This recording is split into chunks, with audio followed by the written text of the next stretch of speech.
Kahanane uripku kudu nandang loro dipandang sesisih mata.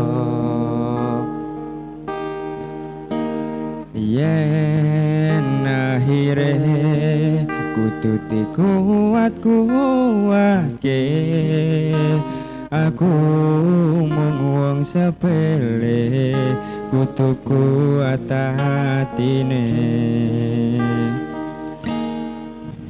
Kadang pengen ngalo nalika kentekan lo, kodrate manungsa kuwi pancen beda-beda.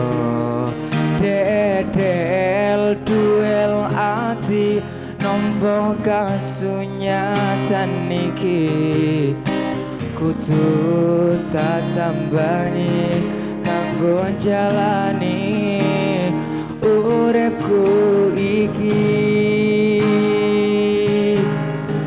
Jujur sedih uripku kaya mengkene, suke waras durung tau tak rasake.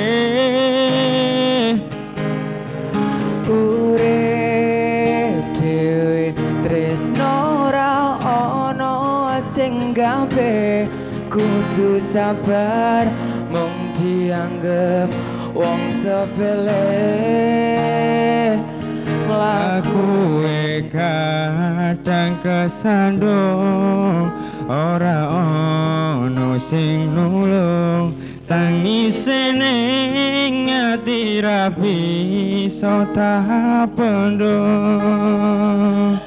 Aku pancen wong sepele, nanging kudu tak bukteke dadi wong aja seneng nyepeleke.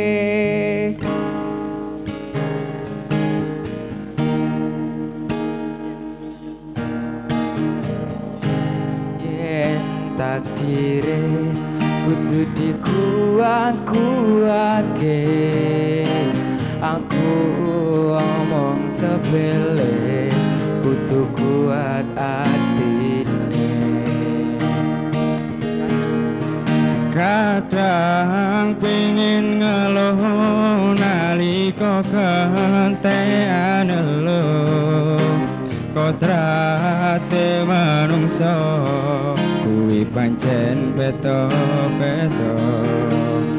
Dedel duel ati nompo kasunyatan niki kudu tak tambani kanggo jalani uripku iki. Jujur sedih uripku kaya mengkene, suke waras durung tau tak rasake. Urip dhewe tresno ora ono sing gawe, kudu sabar mung dianggep wong sepele. Aku kadang kesandung, ora ono sing nulung, tangise ning ati rapi so tak pendem. Aku pancen wong sepele, nang kudu tak bukteke dadi wong aja seneng nyepeleke. Masya Allah. Tepuk tangannya mana?